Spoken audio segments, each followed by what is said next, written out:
সম্মানিত উপস্থিতি, আল্লাহ পাক রব্বুল আলামিন দয়া মায়া করে আপনাকে আমাকে মুসলিম বানিয়েছেন, আপনাকে আমাকে ঈমানদার বানিয়েছেন।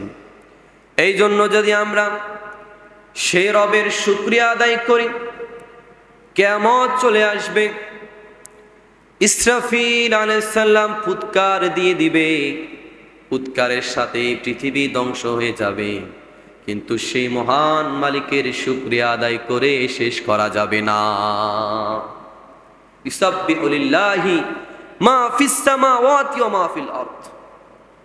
এই আসমান জমিন যিনি সৃষ্টি করেছেন, ইউসাব্বিহু তারা প্রশংসা করে, কি করে? প্রশংসা করে, শুকরিয়া আদায় করে। মা ফিস সামাওয়াতি ওয়াল আরদ, এই জমিন এবং জমিনের ভিতরে আসমানের এমনকি জমিনে যা কিছু আছে সকল কিছু আল্লাহর শুকরিয়া আদায় করে। সুবহানাল্লাহ বলেন। আমরা মানুষরা শুকরিয়া আদায় করতে চাই না, মানুষ হচ্ছে অকৃতজ্ঞ। কিন্তু প্রত্যেকটা প্রাণী, প্রত্যেকটা সৃষ্টি, যদিও জড়বস্তু, যদিও গাছপালা আমরা দেখতেছি, তাদের মুখের ভাষা নাই, কিন্তু তাদের যে জবান দেওয়া হয়েছে ওই জবান দিয়ে তারা আল্লাহর কি করে? শুকরিয়া আদায় করে।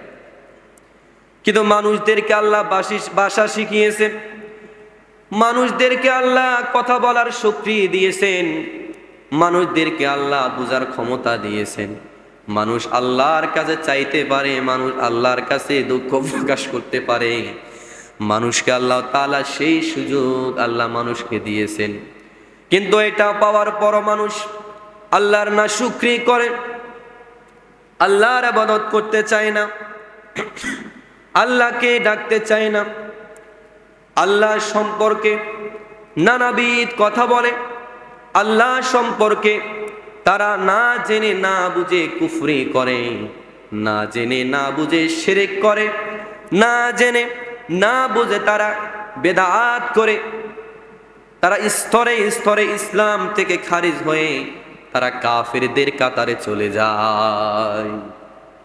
এটার কারণ একটা, এটার কারণ কয়টা? একটা। কারণটা হচ্ছে আমাদেরকে আল্লাহ তাআলা একটা গাইডলাইন দিয়েছে। এই গাইডলাইন হচ্ছে আমাদের মূল জিনিস, মূল হাতিয়ার।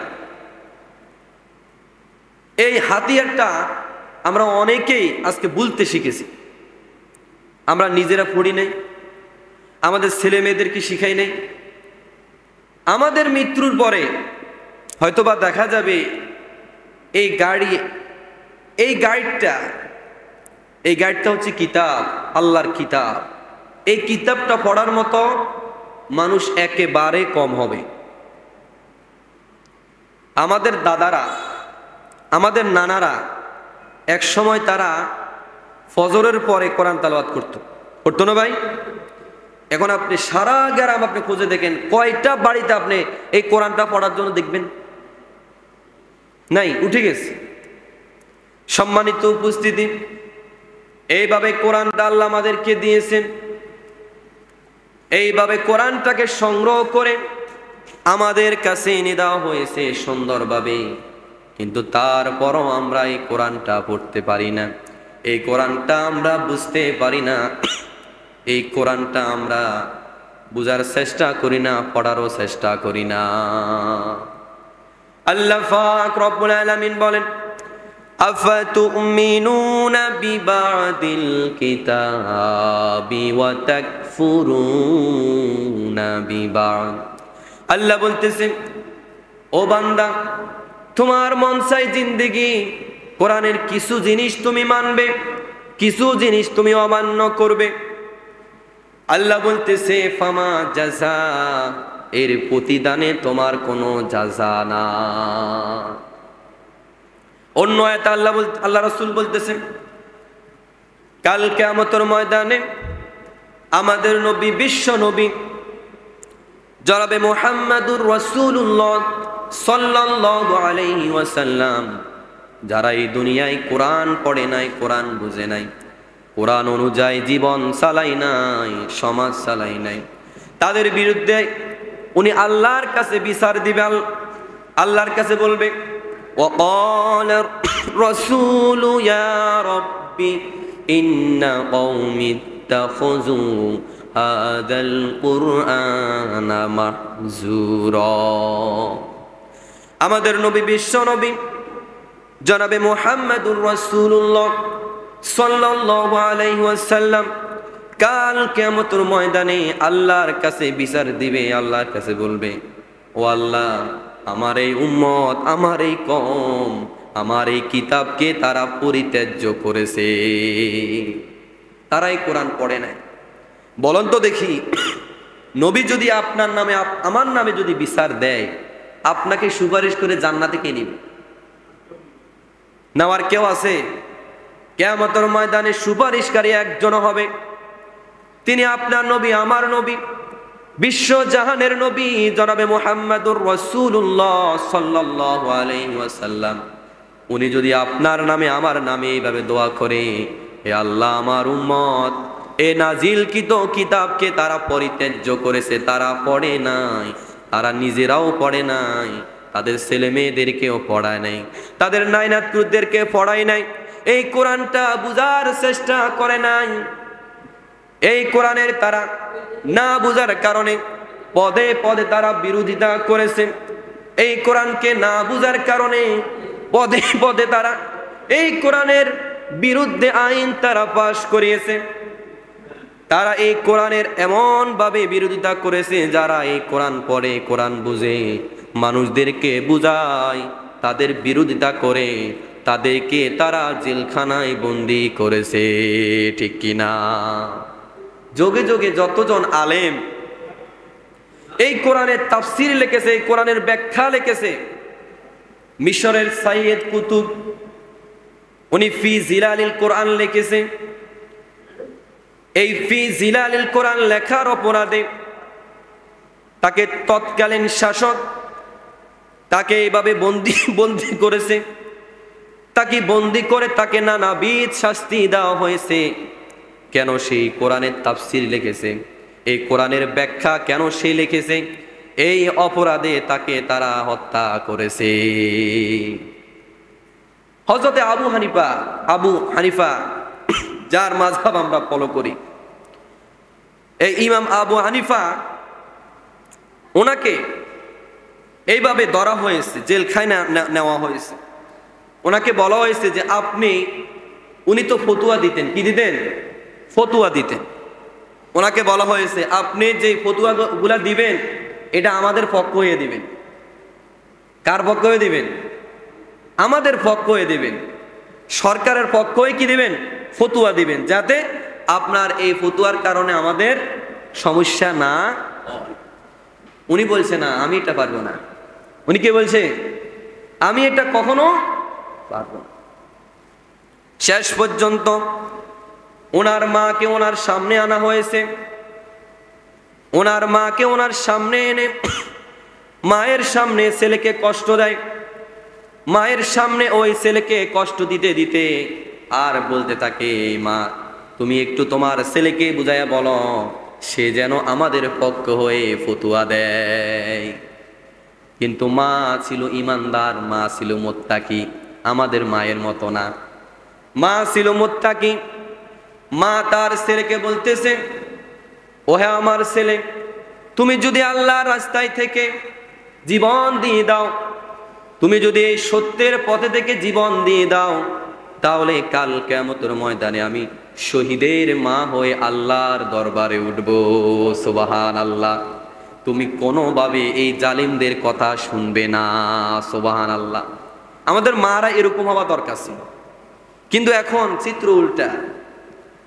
সম্মানিত উপস্থিতি, মানুষ কুফরি করে করে ইসলাম থেকে খারিজ হয়ে যায়, মানুষ কুফরি করে করে আল্লাহ থেকে দূরে সরে যায়, মানুষ আল্লাহ সম্পর্কে, রাসূল সম্পর্কে, ইসলাম সম্পর্কে এমন এমন কিছু কথা বলে, যেই কথাগুলোর কারণে মানুষ কুফরি করে ঈমান হারা হয়ে, বেঈমান হয়ে, মুরতাদ হয়ে যায়।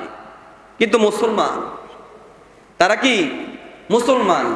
তাদের দাড়ি আছে, টুপি আছে, কিন্তু তাদের মুখের ভাষা, যদিও আল্লাহ বলতেছে ইউরিদুনা লিইউতফিউ নূরাল্লাহি বিআফওয়াহিহিম ওয়াল্লাহু মুতিম্মু নূরিহি ওয়ালাউ কারিহাল কাফিরুন। এক জায়গায় বলেছে ওয়ালাউ কারিহাল কাফিরুন, আরেক জায়গায় বলছে ওয়ালাউ কারিহাল মুশরিকুন। আল্লাহ বলতেছে কাফেররা চায় তারা আল্লাহর এই আওয়াজকে, কোরআনের ধ্বনিকে তাদের মুখের ফুৎকার দিয়ে তারা নিভাই দিতে চায়। কারা কি করতে চায়? আল্লাহর কোরআনের আওয়াজকে মুখের ফুৎকার দিয়ে নিভাই দিতে চায়। কিন্তু আল্লাহ বলতেছে কখনো না, এটা কখনো হবে না। ওয়ালাউ কারিহাল মুশরিকুন, কাফেরদের এই আশা কখনো পূরণ হবে না। আমি আমার আলোকে জ্বালাবই। সুবহানাল্লাহ বলেন। এই কারণে যোগে যোগে সাহাবীদের যুগ থেকে শুরু করে এই পর্যন্ত অনেকে চেয়েছিল কোরআনের আওয়াজটাকে নিভাই দিতে। যোগে যোগে যত শাসক বর্গ এসেছিল, বেশিরভাগে শাসক বর্গরা ছিল কোরআন বিরোধী, হাদিস বিরোধী, আলেম ওলামা বিরোধী। তারা যোগের শ্রেষ্ঠ আলেমদেরকে, যোগের শ্রেষ্ঠ কারীদেরকে, যারা একমাত্র আল্লাহকে ভয় করে, কাকে ভয় করে? একমাত্র আল্লাহকে ভয় করে, তাদেরকে ধরে ধরে হত্যা করেছে, তাদেরকে ধরে ধরে তারা মেরেছে। কিন্তু কোনোভাবে এই পর্যন্ত এখনো কোরআনের একটা আয়াত, ইসলামের একটা বিধান তারা পরিবর্তন করতে পারে। হয়তোবা তারা মানে না, হয়তোবা তারা কি মানে না, বা এর বিরুদ্ধে আরেকটা আইন প্রণয়ন করতে পারে, কিন্তু এর বেশি তারা কিছুই করতে পারে না। আল্লাহ পাক রব্বুল আলামিন বলেন, আমি এই কোরআন আমি নাজিল করেছি, এই কোরআনের সংরক্ষণকারী আমি। কারণ আগে যে কিতাবগুলা নাজিল করা হয়েছে, ওই কিতাবগুলাকে তাদের উম্মতরা তারা তাদের মতো করে তারা সাজিয়েছে, তারা এটার মধ্যে বিকৃতি ঘটাইছে। একজন বলেছে যে তাওরাত রয়েছে, এই তাওরাতের মধ্যে প্রায় 30,000 উপরে ভুল আছে। কত হাজার? 30,000 উপরে ভুল আছে। আরেকজন বলেছে প্রায় এই তাওরাতের মধ্যে প্রায় 1,00,000 পর্যন্ত ভুল রয়েছে। কারণ এটার কোনো সংরক্ষণকারী নাই। কিন্তু এই কালাম এমন একটা কিতাব, আল্লাহ বলছে এটা আমি নিজে সংরক্ষণ করব। এটা আমি কি নিজে সংরক্ষণ করব। যখন দেখবো যে মানুষ এই কোরআন পড়ে না, মানুষ এই কোরআন বুঝে না, কোরআন ঘরের এক পাশে পড়ে থাকে, দুলুবালুর মধ্যে পড়ে থাকে, এই কোরআন কেউ বুঝতে চেষ্টা করে না, এই কোরআনের আইন কেউ চায় না, মানুষ যখন দলে দলে কাফিরদের মতো হয়ে যাবে, দলে দলে মুশরিকদের মতো হয়ে যাবে, তখন আমি এই কিতাব রাখবো না। কিতাবের সবকিছু থাকবে কিন্তু অক্ষরগুলা থাকবে না। এগুলাকে আমি নিজে এগুলাকে নিয়ে যাব। এটা কিভাবে নেবে এটা আল্লাহ জানে।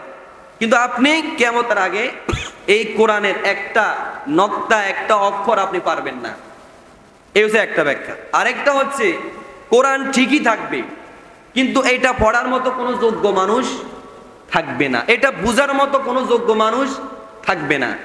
আপনি যদি বাংলাদেশের দিকে খেয়াল করে দেখেন, 98% আমরা মুসলমান, এর মধ্যে প্রায় 80% মানুষ, 80% মানুষ এরা কোরআন থেকে দূরে, কোরআন বুঝে না।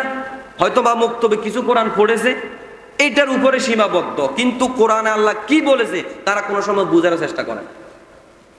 তারা মনে করে রমজান আসলে আমরা 1 খতম 2 খতম দিমু। তারা এই কোরআনটাকে বানিয়ে ফেলছে খতমের কিতাব, আবার নিয়ে ফেলছে তাবিজের কিতাব। তাবিজ লিখে লিখে দেয়, উনি এই হাতে একটা, তারপর এই হাতে একটা, মাজায় একটা, এভাবে উনি কোরআনের আয়াতগুলাকে ঝুলায় রাখে। অথচ কোরআন কিন্তু এটার জন্য আসে নাই। আবার মৃত মানুষ উনি যখন মারা যায়, এভাবে হাফেজদেরকে ভাড়া করে নিয়ে তাদের কবরে, তারপরে তাদের খাটিয়ার সামনে কোরআন তেলাওয়াত করে, করে না ভাই? তো ভাই, যে ব্যক্তি মারা গেছে তার এই কোরআন পড়ে তার কোনো লাভ নাই। কোরআন তো আসছে জিন্দা মানুষের জন্য, কোরআন তো মৃত মানুষের জন্য আসে নাই। কোরআন নিজে একটা জীবন্ত, কোরআন নিজে কি একটা জীবন্ত, এই জীবন্ত কিতাব জীবিত মানুষের জন্য। এটা মৃত মানুষের জন্য কি হয় নাই? নাজিল হয় নাই। তো এই জন্য আপনি মৃত মানুষের খবরের সামনে যায় এইভাবে কোরআন খতম দেন, মানুষ মারা গেলে যায় কোরআন খতম দেন, কোনো লাভ নাই। এগুলা আরো তার সাক্ষী হবে, এগুলা ওই মৃত ব্যক্তির কি হবে, আরো কি হবে, সাক্ষী হবে। সেই কোরআন বুঝলো না জীবিত থাকতে, কোরআন পড়লো না জীবিত থাকতে, এখন আপনি মরে যাবার সময় আপনি তার কবরে দায়িত্ব পড়তে আছেন, কোনো লাভ নাই। এগুলা তার জন্য সাক্ষী যে তুমি কোরআন পড়ো নাই। সম্মানিত উপস্থিতি, আজকে আমরা কোরআন না বুঝার কারণে, কোরআন না বুঝার কারণে, না পড়ার কারণে মুসলমান যদিও আমরা নামে রয়েছি, কিন্তু আমাদের আখলাক, আমাদের চরিত্র, আমাদের কথাবার্তায়, আমাদের লেনদেন, আমাদের আত্মীয়তার সম্পর্ক, আমাদের পাড়া প্রতিবেশী, আমাদের সমাজবাসী, এদের মধ্যে কোনো মিল মহব্বত নাই। কোরআনে একটা জিনিস কিন্তু সবচেয়ে বেশি গুরুত্ব দিয়েছে। আপনি নামাজ পড়েছেন, রোজা রেখেছেন, হজ করেছেন, যাকাত দিয়েছেন, এগুলা ভালো ভালো কাজ। এগুলা কি কাজ? ভালো ভালো কাজ। দান সদকা করেছেন, ভালো কাজ। কিন্তু কিয়ামতের ময়দানে কোন জিনিসটা সবচাইতে বেশি মানুষকে জান্নাতে নিবে আপনি জানেন? দুইটা জিনিস। কয়টা জিনিস? দুইটা জিনিস মানুষকে জান্নাতে বেশি নিবে। দুইটা জিনিস। এক নম্বর হচ্ছে তাকওয়াল্লাহ। এক নম্বর কি? তাকওয়াল্লাহ, আল্লাহর ভয়। অপরাধ আপনার সামনে আছে, চাইলে করতে পারেন, কিন্তু আল্লাহর ভয় করেন নাই, ওই পাপ থেকে ফিরে আসছেন, ওই লোকটা তাকওয়াবান। আল্লাহর ভয়ে মসজিদে চলে আসছে নামাজ পড়ার জন্য, ওই লোকটা তাকওয়াবান। তারপরে আল্লাহর ভয়ে, আল্লাহর ভয়ে আল্লাহর নাফরমানি কাজ চাইলে করতে পারে কিন্তু করে নাই, চলে আসছে। চাইলে সুদ ঘুষ অবাধে টাকা পয়সা খেতে পারে কিন্তু খাই নাই, কিসের ভয়ে? আল্লাহর ভয়ে। তো আমাদের থেকে আল্লাহর ভয় উঠে গেছে। সামান্য একটা খোল রোডের পাশে পড়ে থাকে, সামান্য 2-3 টাকা রোডের পাশে পড়ে থাকে, এগুলো আমাদের জন্য নিরাপদ না। আমরা এতটাই হারামি লিপ্ত হয়ে গেছি, একটা জিনিস আমি পেয়েছি, এটা কার বা জিনিসটা যে কেউ একজনের তো হতে পারে, কিন্তু আমরা ওই লোকটাকে না বলে ওই জিনিসটা ব্যবহার শুরু করে দিই। কি রে ভাই, এটা কি সরকারি মাল যে আপনি যে যা পাইছেন ব্যবহার করবেন? সম্মানিত উপস্থিতি, হারাম। হারামের কিন্তু যারা হারাম খায় তাদের আমল কবুল হবে না। যারা হারাম খায় তাদের কি হবে না? আমল কবুল হবে। তাহলে একটা হচ্ছে, খেয়াল করে শুনেন, একটা হচ্ছে তাকওয়াল্লাহ, আল্লাহর ভয় যার মধ্যে আছে, এই ভয়টা কাল কিয়ামতের ময়দানে তার পাল্লা ভারী করবে, তাকে আল্লাহ তাআলা জান্নাত দিয়ে দিবে। আরেকটা হচ্ছে খুলুকুল হাসানা, উত্তম চরিত্র, নরম ভাষাভাষী কথা, মানুষকে কষ্ট দেয় না কথার মাধ্যমে, মানুষকে খোঁটা দেয় না কথার মাধ্যমে, মানুষের সাথে সুন্দর কথা বলে, লেনদেন স্বচ্ছ রাখে, প্রতিবেশীর খোঁজ খবর রাখে, ভাইয়ের খবর রাখে, বোনের খবর রাখে, তারপরে আত্মীয় স্বজন, দূর সম্পর্ক আত্মীয় যে হোক না কেন তাদের খোঁজ খবর রাখে, সর্ব অবস্থায় মানুষের সাথে সুন্দর আচরণ করে, কোনোভাবে কথার দ্বারা তাদের দ্বারা মানুষকে কষ্ট দেয় না। এই ব্যক্তিকে কাল কিয়ামতের ময়দানে আল্লাহ তাআলা জান্নাত দিয়ে দিবে। অনেক নামাজি তার এই বদ চরিত্র, সে কথা বলে মানুষের সাথে রূঢ় ব্যবহার করে, তার কথার দ্বারা মানুষ কষ্ট পায়, তার সলার দ্বারা মানুষ কষ্ট পায়, তার অহংকারের কারণে মানুষ কষ্ট পায়।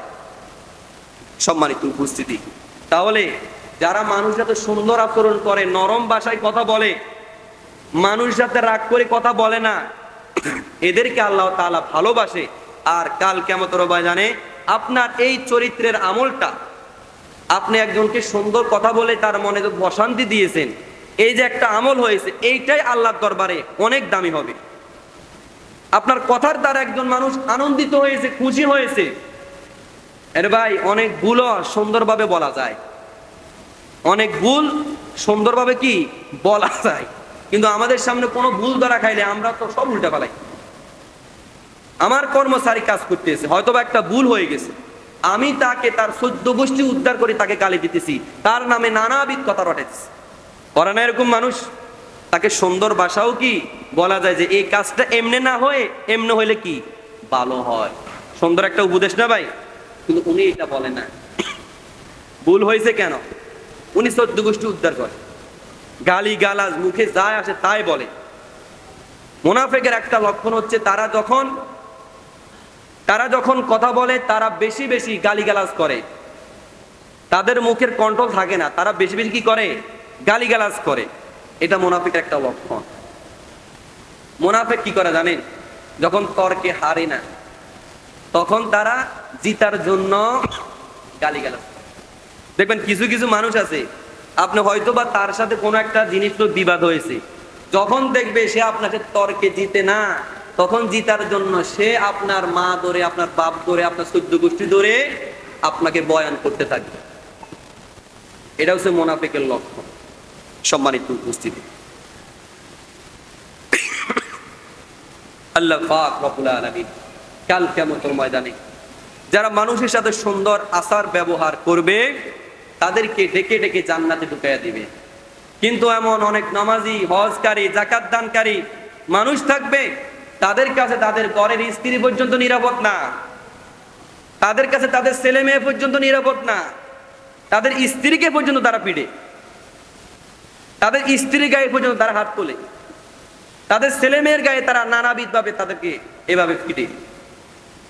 এই মানুষগুলার কাছে সবচেয়ে নিরাপদ থাকার কথা তাদের স্ত্রী, তাদের ছেলে মেয়েরা, তারা পর্যন্ত নিরাপদ না। তাহলে চিন্তা করেন বাইরে মানুষের কি অবস্থা। কথায় কথায় মানুষকে কষ্ট দেওয়া, খোঁটা দেওয়া, এটা ছোট লোকের স্বভাব। মানুষকে সাহায্য করে আবার বলা, এটা ছোট লোকের কি স্বভাব, আর এটা মুনাফিকেরও স্বভাব। সম্মানিত উপস্থিতি, এইভাবে আমরা যদি লক্ষ্য করি, কাল কিয়ামতের মানে আপনার নামাজ আপনাকে জান্নাতে বেশি নিবে না, কিন্তু আপনার উত্তম কথা, আপনার উত্তম ভাষা, এটা কাল কিয়ামতের ময়দানে আপনাকে জান্নাতে নিবে। এই কারণে একটু সুন্দর ভাষায়, মার্জিত ভাষায় মানুষের সাথে কথা বলবেন, যাতে কোনোভাবে আপনার কথার দ্বারা ওই মানুষের মনে কষ্ট না যায়। আপনি হাজার উপকার করছেন কিন্তু ভুলে যাবে, একদিন শুধু আপনি রাগ করে কথা বলছেন, এটা আপনার মৃত্যুর পর্যন্ত মনে রাখবে। আপনার মৃত্যুর পরও সেই কথা বলবে। কেন ভাই, 2 দিনের জিন্দেগি আসলাম আমরা কয়েকদিনের জন্য, হয়তোবা টাকা পয়সা হয়েছে, অর্থ সম্পত্তি হয়েছে, ভালো কথা, কিন্তু মানুষকে মূল্যায়ন করেন। প্রত্যেকটা মানুষের সম্মান আল্লাহর কাছে আছে, প্রত্যেকটা মানুষের মর্যাদা আল্লাহর কাছে আছে, কিন্তু আপনি বুঝেন বা না বুঝেন, আল্লাহর কাছে ঠিকই আপনার যে সম্মান, ওই গরিবের, অসহায়, তারও একটি সম্মান আছে। এই কারণে গরিব হোক, অসহায়, তাদেরকে সুন্দর ভাষায়, মার্জিত ভাষায়, ভুল হলে সুন্দর ভাষায় ভুলটা ধরাই দিবেন।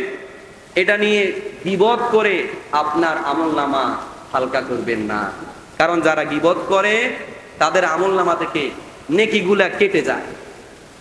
আপনি হয়তো বা নামাজ পড়ছেন, নামাজের পরে একজনের গীবত করছেন, এই যে নামাজ পড়ছেন, নামাজের আমলটা আল্লাহ কেটে দিয়েছে। নামাজের আমলটা কি করছে? কেটে দেওয়া হয়েছে। এটা নাই। হিংসা করলে মানুষের আমলনামা কেটে যায়। কারণ যারা হিংসা করে, অমুকের এত টাকা আছে, অমুকের এত বাড়ি গাড়ি আছে, তার কিছু নাই, তার কি হতাশ, তার কি চিন্তা, কিভাবে তাকে ডুবানো যায়, কিভাবে তাকে খারাপ পথে নেওয়া যায়, কিভাবে তার অর্থ সম্পত্তি ধ্বংস করা যায়, এই চিন্তাই পায় তারা সবসময় মনের ভিতরে থাকে। এরা এদের আমলগুলা ধ্বংস করে ফেলে।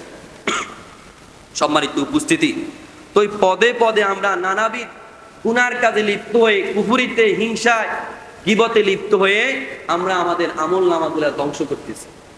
সম্মানিত উপস্থিতি, অনেকে আছে ইসলামের যে কোনো একটা বিধান নিয়ে তারা হাসি তামাশা করে। ইসলামের ছোট খাটো যে কোনো বিধান হোক, এই বিধান নিয়ে যদি আপনি হাসি ঠাট্টা বা বিদ্রুপ করেন, তাহলে আপনি আল্লাহর সাথে কুফরি করেছেন। অনেকে আছে করে না, কিন্তু যারা করে তাদের সাথে থাকে। অনেকে আছে কি তারা করে না, কিন্তু যারা করে তাদের সাথে কি থাকে। আবার অনেকে আছে করে না, কিন্তু যারা করে তাদের সাথে বন্ধুত্ব রাখে, তাদের সাথে সুসম্পর্ক কি রাখে। তো যে এই গুনাহটা করতেছে, আপনার উচিত তাকে বাধা দেওয়া, যে ইসলামের এই বিধানটা নিয়ে তোমার কোনো অধিকার নাই।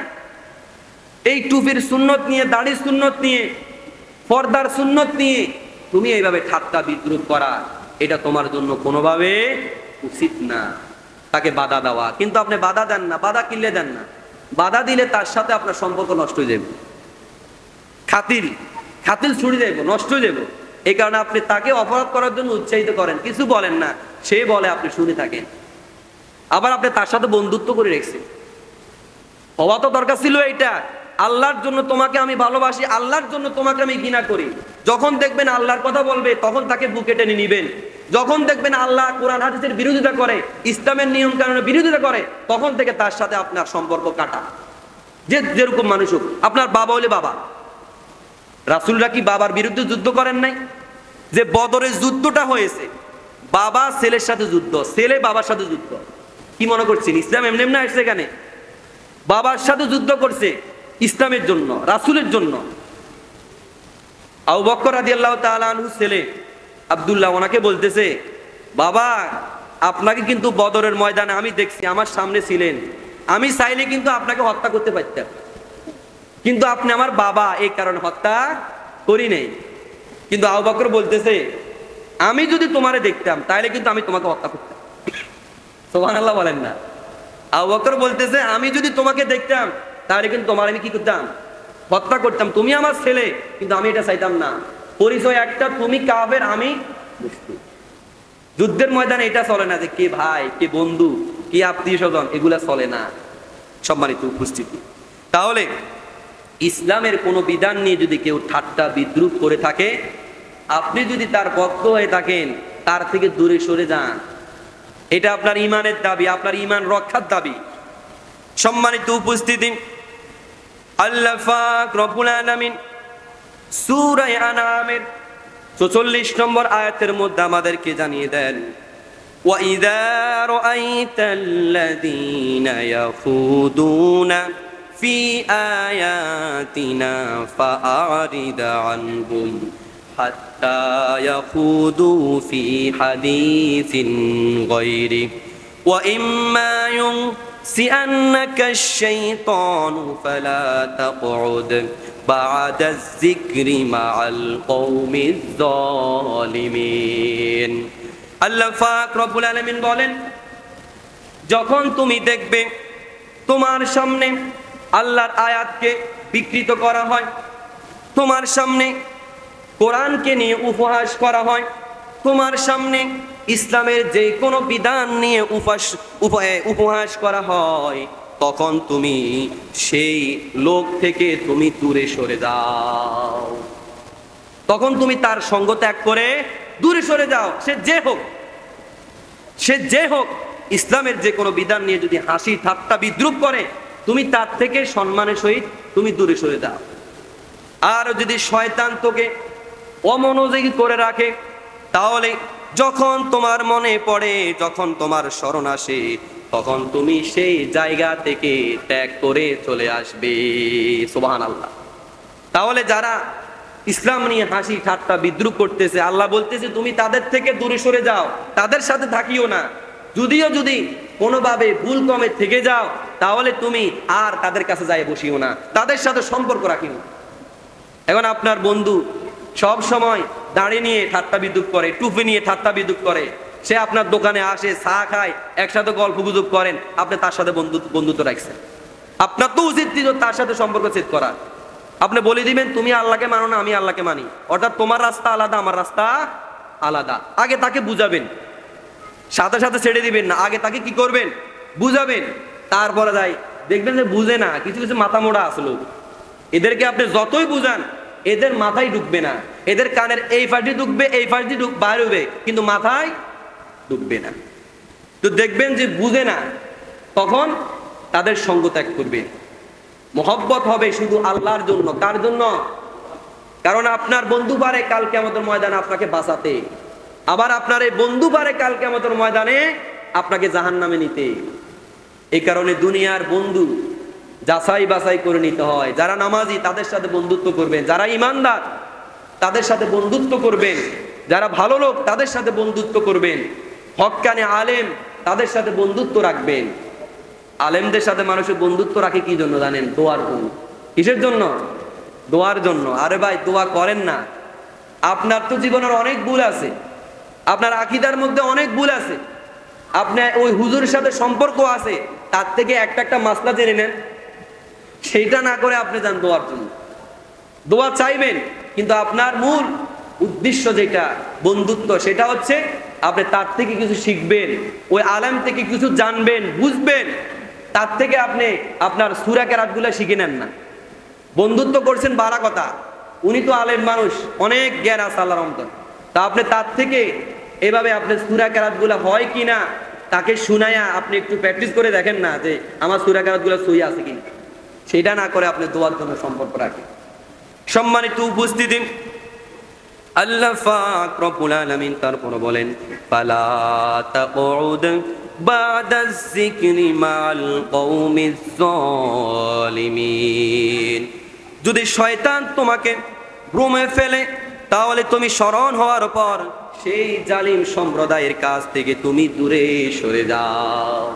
তুমি ওই জালিমের কাছ থেকে দূরে সরে যাও, তার সাথে বন্ধুত্ব রাখিও না। সম্মানিত উপস্থিতি, সুস্পষ্টভাবে স্পষ্টভাবে যারা কাফের মুশরিক, যারা মুরতাদ, যারা নাস্তিক, তাদের সাথে সম্পর্ক রাখবেন না। যেহেতু আপনার প্রতিবেশী, যদি একই দেশের মানুষ, তার সাথে আপনি কথা বলবেন, সম্পর্ক রাখবেন, বেচা কিনা করবেন, কিন্তু আত্মার যে সম্পর্ক, এই সম্পর্ক রাখবেন না। কোনোভাবে তার সাথে ঘনিষ্ঠ সম্পর্ক রাখা যাবে না। আল্লাহ পাক রব্বুল আলামিন অন্য আয়াতের মধ্যে বলতেছেন, সূরা আলে ইমরানের 28 নম্বর আয়াতের মধ্যে আল্লাহ বলতেছে, লা ইয়াত্তাখিযুল মুমিনুনাল কাফিরিনা আউলিয়া মিন দুনিল মুমিনিন। আল্লাহ পাক রব্বুল আলামিন বলেন, মুমিনগণ ব্যতীত কাফিরদেরকে বন্ধু রূপে গ্রহণ না করে। ইমানদারগণ, মুত্তাকিগণ, তারা যেন ইমানদারগণ ব্যতীত, মুত্তাকি ব্যতীত কাফেরদের, কাফের মানে অস্বীকারী, কাফের মানে কি? অস্বীকারী, যারা আল্লাহ খোদা মানে না, দ্বীন ইসলাম মানে না, নামাজের দ্বার ধারে না, সুদ খায়, ঘুষ খায়, তার স্ত্রীকে বেপরদায় চালায়, দায়ুস হয়ে গেছে, তো বলা হয়েছে তাদের সাথে সম্পর্ক রাখিয়েন না। তাদেরকে বুঝাবেন, নাস্তিকদেরকে বুঝাবেন, তাদের সাথে বিভেদ করে তাদেরকে বোঝানোর চেষ্টা করবেন, কিন্তু তাদের সাথে বন্ধুত্ব সম্পর্ক রাখা যাবে না। আল্লাহ পাক রব্বুল আলামিন তারপর বলেন, ওয়ামান ইয়াফআল যালিকা ফালাইসা মিনাল্লাহি ফি শাইইন ইল্লা আন তাত্তাকু মিনহুম তুকা। আল্লাহ পাক রব্বুল আলামিন বলেন, যেই কেউ এই রূপ করবে, তার সাথে আল্লাহর কোনো সম্পর্ক থাকবে না, তবে ব্যতিক্রম যদি তোমরা তাদের নিকট হতে আত্মরক্ষার জন্য সতর্কতা অবলম্বন করো। আল্লাহ বলছে কাফেরদের সাথে সম্পর্ক, বন্ধুত্ব করো না, তাদেরকে সম্পর্ক জড়ায়ও না, কিন্তু আপনি এটা করে ফেলছেন। আল্লাহ বলতেছে ওই বান্দার সাথে আমার কোনো সম্পর্ক নাই, কিন্তু আপনি আত্মরক্ষার জন্য তার সাথে আপনি সুন্দর একটা ব্যবহার রাখতে পারেন, কিন্তু আত্মার সম্পর্ক তার সাথে হবে না। সম্মানিত উপস্থিতি, তো আল্লাহ পাক রব্বুল আলামিন এই আয়াতের মধ্যে আমাদেরকে জানিয়ে দিয়েছেন, তোমরা কাফেরদেরকে বন্ধুরূপে গ্রহণ করো না। কিন্তু আমাদের অনেকে আছে রাজনীতির সাথে সম্পর্ক, রাজনীতি করলে অনেক মানুষের সাথে রাজনীতি করতে হয় না, তো সেখানে দেখবেন আপনাদের রাজনীতি যারা করে তাদের মুখের ভাষা অনেক সময় লাগামহীন হয়ে যায়। অনেকে বলে আমরা শরিয়া মানি না, অনেকে বলে যে আমরা রাষ্ট্র ধর্মে ইসলাম আমরা কি চাই না, সংবিধানে ইসলাম চাই না, তারপরে ইসলামী শরিয়া আমরা চাই না। ইসলামী শরিয়া কি আমরা চাই না। যে ব্যক্তি মুসলমান দাবি করে আবার শরিয়া চায় না, সে কিসের মুসলমান? তার কি ঈমান আছে? বলেন তো দেখি। আপনি আল্লাহকে মানেন, কিন্তু আল্লাহর কাজগুলো আপনি করতে চান না, আল্লাহ যে কথাগুলো বলে এগুলো আপনি শুনতে চান না, তাহলে আপনি আল্লাহকে কি মানেন? আল্লাহকে কি বিশ্বাস করেন? অনেকে আছে তাদের দল করে, কিন্তু তার নেতা এই কথাগুলো বলে, তার মনে একটু ওই নেতার প্রতি ঘৃণা আসে না, ওই নেতার প্রতি তার কি আসে না? একটু ঘৃণা আসে না। আপনি মুসলমান, একটু বুঝার চেষ্টা করেন, আপনার দল আগে নাকি ইসলাম আগে? বলেন না, ইসলাম আগে না দল আগে? তাহলে আপনি কোন দিকে যাইতেছেন? আপনি আপনার দলের জন্য ইসলামকে ত্যাগ করতেছেন, আপনার দলের নেতা নানাবিধ কথা বলতেছে টকশোতে, যদিও তাদের এই মুখের ফুৎকার কিছু হবে না, ইসলামের কি কিছুই হবে না, তারা কিছুই করতে পারবে না, আল্লাহর নূর আল্লাহ চালাবে। তাদের এই মুখের এই ভাষা অনেকে ব্যবহার করছে। ফেরাউন বলতেছে যে মুসা তুমি আকিমুদ্দিন, এই দিনের দাওয়াত দিও না। তাহলে এই মুসাকে ফেরাউন মারার জন্য ফায়দারা করছে না, যেই ট্যাপে তারা মুসাকে ধরার জন্য গেছে সেই ট্যাপে ফেরাউন কি করছে না। নমরুদ যেই ট্যাপে ইব্রাহিমকে মারার জন্য চেষ্টা করছে সেই ট্যাপে সে নিজে ধরা। তারপরে উহুদ যুদ্ধে যে আবু জাহেল সে গেছে রাসূল কি করবেন না, হত্যা করবেন না, কিন্তু নিজে হত্যা শিকার, ঠিক না ভাই? তাহলে যেটা কাফেররা মুশরিকরা ট্যাপ করছে মুসলিমদেরকে হত্যা করার জন্য, কিন্তু তারাই সেই হত্যার শিকার, তারা নিজেরাই। তো যোগে যোগে ফেরাউনকে আল্লাহ তাআলা এখনো রাখছে। এটা আমাদের জন্য একটা শিক্ষা যে দেখো, যারা ইসলাম মানে নাই, নবীদেরকে মানে নাই, ইসলামকে ক্ষতি করতে চেয়েছিল, ইসলামী আন্দোলনের ক্ষতি করতে চেয়েছিল, তাদেরকে আমি কি করেছি, এখনো চুটকি বানায় রাখছে না ভাই? এই থেকেও যদি আমরা শিক্ষা না আনি তাহলে আমাদের সামনে আর কি হবে? আমাদের মনে হয় যারা ইসলাম ছাড়া, ইসলামিক দল ছাড়া অন্য কোনো দল করতে আসে, তাদের সামনে যদি ফেরাউনে যে ডুবে যাইতেছে এই চিত্রটাও দেখা হয়, তারপরও তারা বলবে এটা হয়, তারা তারপরও সংশোধন হবে না। কিন্তু মাথা মোড়া মানুষ থাকে, তাদের সামনে আপনি যতই দলিল দেখান তাদের মাথায় ঢুকবে না। আরে ভাই, মুসলমান হিসাবে আমি, মুসলমান হিসাবে আপনার কাছে দাওয়াত দেওয়া যে কেউ যদি শরিয়া না মানে ওই ব্যক্তি মুসলমান দাবি করার সুযোগ নাই। কেউ যদি ইসলামী শরিয়া মোতাবেক জীবনযাপন না করে, এটা না চায়, সে মুসলমান দাবি করার সুযোগ নাই। আপনার নেতা প্রতিনিয়ত টকশোতে এইভাবে ইসলাম নিয়ে ঠাট্টা বিদ্রুপ করে, ইসলামের নানাবিধ কথা নিয়ে এসে মানুষকে, আলেমদেরকে নানাবিধভাবে কষ্ট দিয়ে জেলখানায় নিয়ে রাখে। আপনি এগুলো দেখার পরও আপনি কিছু বলেন না, আপনি নামাজ পড়ে যান। আরে ভাই, আপনার নামাজ তো পড়ে, ইসলাম তো আছে নামাজ কায়েমের জন্য না। ইসলাম এটা জীবন বিধান, এটা একটা মানুষের জীবনের শুরু থেকে শেষ পর্যন্ত, এটা হচ্ছে ইসলাম, ঠিক না ভাই? ইসলাম তো জোহরের নামাজ পড়তে এখন যে আমরা নামাজ পড়ুন 10 মিনিট লাগবে, তারপরে আপনি আসরের নামাজ পড়েন 10 মিনিট লাগবে, মাগরিবের নামাজ পড়েন 10 মিনিট লাগবে, এশারের নামাজ পড়েন 10 মিনিট লাগবে, ফজরের নামাজ পড়েন 15 মিনিট লাগবে। এই কয়েক মিনিটের নাম ইসলাম। আপনি যাকাত দিতে 2 মিনিট লাগবে, এটার নাম কি ইসলাম? হজ করছেন, সামর্থ্য আছেন, আপনি যায় হজ করে আসেন, এটার নাম কি ইসলাম? টাকা পয়সা হয়েছে, দান সৎকার করছেন, এটার নাম ইসলাম? আরে ভাই, এটা তো করতে কয়েক সেকেন্ডের, কয়েক মিনিটের ব্যাপার। পকেট থেকে বার করছেন, দান করে দিচ্ছেন, সময় লাগছে। কিন্তু আপনার সারা জীবনের ইসলাম কই? আপনি ব্যবসা বাণিজ্য করেন, হালাল নাই। আপনি রাজনীতি করেন, রাজনীতি যারা তাদের মতাদর্শ গ্রহণ করেন, তাদের একজনের মুখে দাঁড়িয়ে নাই, তারা মুখে কথা বলে সব ইসলামের বিরুদ্ধে করে। কোন দিকে যাইতেছেন আপনি? মুসলমান হয়ে যদি আপনি এখনো না বুঝেন 5 আগস্টের আগে তাদের কি হয়েছে, তারপরও যদি আপনার বুঝ জ্ঞান মাথায় না ঢুকে, কোন দিন ঢুকবে আপনার? যারা যেই পথে গেছিল আপনিও সেই পথে হাঁটতেছেন, তারা ইসলামের বিরোধিতা করে, তারা এখন দেশ ছাড়া, তাদের নেতারা এখন মুখে উচ্চারণ করতে পারে না, আপনিও তাদের পথে হাঁটতেছেন। আপনি কার সাথে লাগতেছেন খেয়াল আছে? আল্লাহর সাথে। কার সাথে? আলেমরা যে ইসলামের কথা বলে, কোরআনের কথা বলে, তারা নিজের কথা বলে, নামাজের কথা বলে, নামাজ নিজের জন্য, ইসলামের কথা বলে নিজের জন্য, এটা আল্লাহর কথা। আর আল্লাহ বলতেছে আমি এটা জ্বালাবো। তোমার মতো কত নাফরমান, কত ফাতি নেতা সৈন্য সহকারে জিন্দা অবস্থায়, সজাগ অবস্থায় আমি তাদেরকে ধ্বংস করেছি। আল্লাহ যে ফেরাউনকে নদীতে ডুবাইছে, বলেন তো দেখি উনি কি জীবিত সুস্থ অবস্থায় ছিল? বলেন না, সুস্থ অবস্থায় ছিল না। তারপর উনি কি ঘুমন্ত ছিল নাকি জাগ্রত ছিল? জাগ্রত ছিল না, একা ছিল। বলেন না, একা ছিল। হাজার হাজার বাহিনী, হাজার হাজার বাহিনী সহকারে কি ডুবাইছে। নমরুদকে যে এইভাবে হত্যা করছে, একা ধরছে, তার সৈন্য সহকারে ডুবাই দিছে আল্লাহ তাআলা, ধ্বংস করে দিচ্ছে। যারা 5 আগস্টের আগে ক্ষমতা থেকে শুরু হয়েছে, মনে করেন এদের কি কোনো ক্ষমতা ছিল না? পুলিশ ছিল, আর্মি, বিডিআর সব ছিল।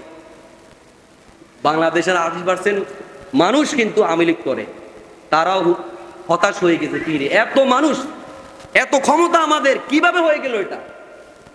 আপনাকে বুঝতে হবে, আল্লাহ যদি ধরে, আপনার যতই বাহিনী থাকুক, এটা কোনোভাবে আপনাকে ঠেকাতে পারবে। তো ভাই, যারা ইসলামী আন্দোলনের বিরোধিতা করে, তারা কিন্তু স্বয়ং আল্লাহর বিরোধিতা করতেছে, রাসূলের বিরোধিতা করতেছে। আল্লাহ যেটা বলে গেছে, রাসূল সেটা কায়েম করে গেছে, এরপরে আলেমরা সেটা কায়েম করতেছে। কাজ একই, দায়িত্ব একই। আলেমরা কোনো সময় আপনাদেরকে হারাম কাজে ডাকে নাই। আপনি আমাকে চোখ দিয়ে দেখাতে পারবেন না কয়টা হুজুর সিগারেট খায়। আপনাকে কয়টা হুজুর সিগারেট দিয়ে ডাকে, আপনাকে মদ খাওয়ার জন্য ডাকে? কয়টা হুজুর আপনাকে চলে বলে না যে চলো আমরা সিনেমায় দেখি? কেউ বলছে কোনো হুজুর আপনাকে বলে না। কারণ আলেমরা আপনাকে নামাজের দিকে ডাকে, আলেমরা আপনাকে ইসলামের দিকে ডাকে। এই কারণে বলেন তো দেখি, আলেমদের সাথে থাকবেন নাকি যারা ইসলাম চায় না তাদের সাথে থাকবেন? উত্তর দেন, কার সাথে থাকবেন? আলেমদের সাথে থাকতে হবে। আলেমরা আপনার জীবনের শুরু থেকে শেষ পর্যন্ত থাকবে। আপনার মৃত্যুর পরে আপনার খাটিয়া, আপনার লাশ আপনার ছেলে দোয়ায় না, ওই হুজুর আসি দোয়ায়। আপনি হুজুরকে বলেন মৌলবাদ, আপনি হুজুরকে বলেন জঙ্গিবাদ, রাজাকার বলেন। আপনার ছেলেটা অসুস্থ হওয়ার পরে ওই হুজুর দোয়া করতেছে, আপনি হুজুরকে বলেন রাজাকার। রাজাকারের ট্যাগ ব্যবহার করতেছে, মৌলবাদী ট্যাগ ব্যবহার করতেছে। আর আমরা যারা সেই দল করি, আমরা মনে করি যে বিশাল বড় কাজ হইতেছে, আমরা কিছু বলি না। আরে ভাই, আপনার মনের সঙ্গে কিছু জাগে না, একটু আপনার মন খারাপ হয় না? আপনি কিভাবে বসে আছেন নামাজ পড়ে যে আমার ইমান ঠিক? আল্লাহর বিরোধিতা করা হয়, রাসূলের বিরোধিতা করা হয়, দিন কায়েমের আন্দোলনের বিরোধিতা করা হয়, আপনার মনে একটু ভয় জাগে না যে কাজটা কার হইতাছে, কার ক্ষতি হইতাছে, কোন দিকে যাইতেছে? এটা আপনার একটু ভয় জাগে না? সম্মানিত উপস্থিতি, এই কারণে এখনো সময় আছে। মৃত্যু যখন চলে আসবে, তখন যদি বলেন একটু সময় দেন, কালিমাটা পড়েনি, আর কালিমার উপর না থাকলে তো পড়ার সুযোগ নাই।